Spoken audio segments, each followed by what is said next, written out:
Amazon दुनिया की सबसे रहस्यमयी जगह है। यहाँ पर कई ऐसे रहस्य हैं जिससे आज तक पर्दा नहीं उठ पाया है। लावा की तरह खोलती नदी से लेकर हाथी को खा जाने जितने बड़े एनाकोंडा तक, और यहाँ ऐसे भी पेड़ हैं जो कि चलते हैं। क्या ये सब सच है या बस एक दंत कथा? हम आपको यही बताने वाले हैं, तो चलिए 5 मिनट में आपको अमेज़न के जंगल का सैर कराते हैं। बस आप इस जंगल में घूम न हो जाइएगा। Number 6, boiling water. अगर आप कभी अमेज़न जंगल में जाते हैं और आपके सामने कोई नदी दिखती है तो तुरंत उसके पास मत चले जाना या फिर डायरेक्ट उसके अंदर कूद मत जाना, क्योंकि इसके बाद आप पानी के बाहर नहीं बल्कि सीधा इस धरती से बाहर निकलेंगे, यानी कि यमराज के पास। क्योंकि अमेज़न जंगल के अंदर कई ऐसी नदियां हैं जो कि उबलते पानी के साथ बहती है। इसके अंदर पानी का तापमान आमतौर पर 45 डिग्री सेल्सियस जितना होता है और दिन में कई वक्त ये तापमान बढ़कर 110 डिग्री सेल्सियस जितना भी पहुंच जाता है, यानी कि इतना ज्यादा है कि एक बार आप इसके अंदर जाएंगे तो कभी भी बाहर नहीं आ पाएंगे।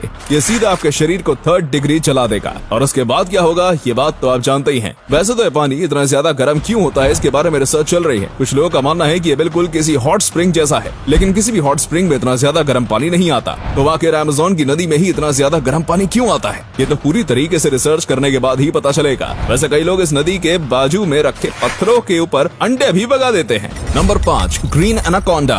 अमेज़न फॉरेस्ट को और भी ज्यादा खतरनाक बनाने के पीछे एनाकोंडा सांप का भी हाथ है। अब आप ही बताइए, ऐसे सांप के पास कौन ही जाना चाहेगा जो कि चुटकियों में आपकी जान ले सकता है। माना कि एनाकोंडा के पास जहर नहीं है, लेकिन इसकी शारीरिक शक्ति किसी भी इंसान को हरा सकती है। और रही बात इसके खाने की, तो ये किसी भी चीज को खा सकता है। और किसी भी चीज से मेरा मतलब है किसी भी चीज को, क्योंकि इसे जंगल में कई बार मगरमच्छ, हिरण, यहाँ तक कि तेंदुए को भी खाते हुए देखा गया है। और कई बार इनके पेट में से इंसानी अवशेष भी मिले हैं। पूरी दुनिया में कितने एनाकोंडा मौजूद हैं ये बात कोई भी नहीं जानता। और साथ में ये बात आप भी नहीं जानते होंगे कि एनाकोंडा की कोई उम्र नहीं होती। ये तब तक बढ़ते हैं जब तक इन्हें कोई बीमारी ना हो जाए या फिर ये भूख से ना मर जाएं। इसलिए कई बार विशाल कई एनाकोंडा को देखने का भी दावा किया गया है, जो कि एक हाथी को भी खा सकता है, लेकिन इसके पुख्ते सबूत नहीं मिले हैं। और अब तक सबसे बड़ा जो एनाकोंडा मिला है वो 33 फीट का था। स्थानीय लोगों का कहना है कि उन्होंने 50 और 100 फीट जितने बड़े एनाकोंडा को भी देखा है। और इस वीडियो में आपको जो एनाकोंडा दिख रहा है वो भी बेहद बड़ा एनाकोंडा है, लेकिन इसे मापा नहीं गया, क्योंकि पहले तो ये लोग यहाँ से डर कर भाग गए और जब ये गार्ड के साथ वापस आए तब ये मिला नहीं, लेकिन यकीनन अब तक मिले एनाकोंडा से बड़ा था।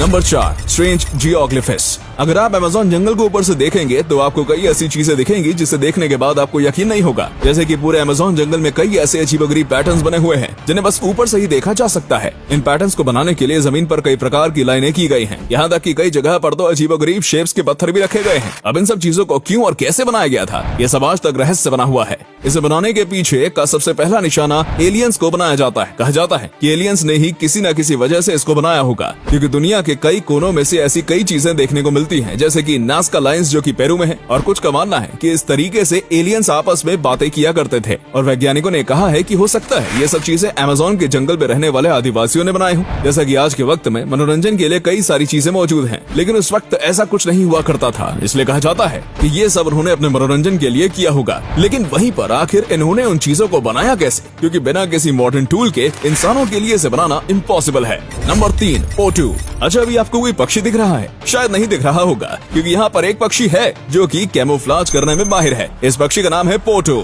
और ये अमेज़न की खासियत है। ये पक्षी इतने शातिर तरीके से अपने आप को छुपाता है कि कोई भी शिकारी इसे देख नहीं पाता। इसके शरीर का रंग बिल्कुल ही पेड़ पौधे जैसा है, जिसकी वजह से किसी भी पेड़ के तने में आसानी से छिप सकता है। इसकी आंख भी पूरी तरीके से काली होती है, जो कि इसे कैमोफ्लेज करने में और भी ज्यादा मदद करती है। इस पक्षी की साइज बहुत ही ज्यादा छोटा होता है। ऐसे पक्षी जंगल में काफी ज्यादा मौजूद हैं, लेकिन अक्सर ये देखने को नहीं मिलता है, क्योंकि जाहिर सी बात है ये किसी पेड़ के ऊपर छिपे हुए होते हैं। और ईगल, सांप, स्पाइडर जैसे कई शिकारी इनका शिकार करने की कोशिश करते हैं, लेकिन फिर वो इन्हें छोड़कर किसी आसान शिकार पर चले जाते हैं, जिसके चलते इनकी आबादी काफी अच्छी है इस वक्त। Number 2, walking palm. अगर मैं आपको कहूँ कि अमेज़न के जंगल में एक ऐसा भी पेड़ है जो कि चलता है, तो आपको मुझ पर यकीन नहीं होगा। लेकिन दोस्तों ये बात बिल्कुल सच है, क्योंकि भाई मैं आपसे झूठ थोड़ी ना बोल सकता हूँ। लेकिन किंतु परंतु बंधु, ये पेड़ हम इंसानों की तरह तेजी से नहीं चलता, बल्कि बहुत ही ज्यादा धीरे चलता है। इतना धीरे कि आपकी पूरी जिंदगी में बस 50 सेंटीमीटर ही आगे बढ़ सकता है। इस पेड़ की जो जड़ें होती हैं वो सूरज की तरफ बढ़ती रहती हैं, और जैसे ही वो आगे बढ़ती हैं तो पीछे वाली जो जड़ होती है वो धीरे धीरे करके गायब हो जाती है, और ऐसे ही धीरे धीरे करके ये आगे बढ़ता जाता है। ये देखने में काफी अजीब लगता है, क्योंकि इसकी इतनी सारी जड़ें होती हैं जो बिल्कुल इसे किसी मकड़ी की तरह दिखाती हैं।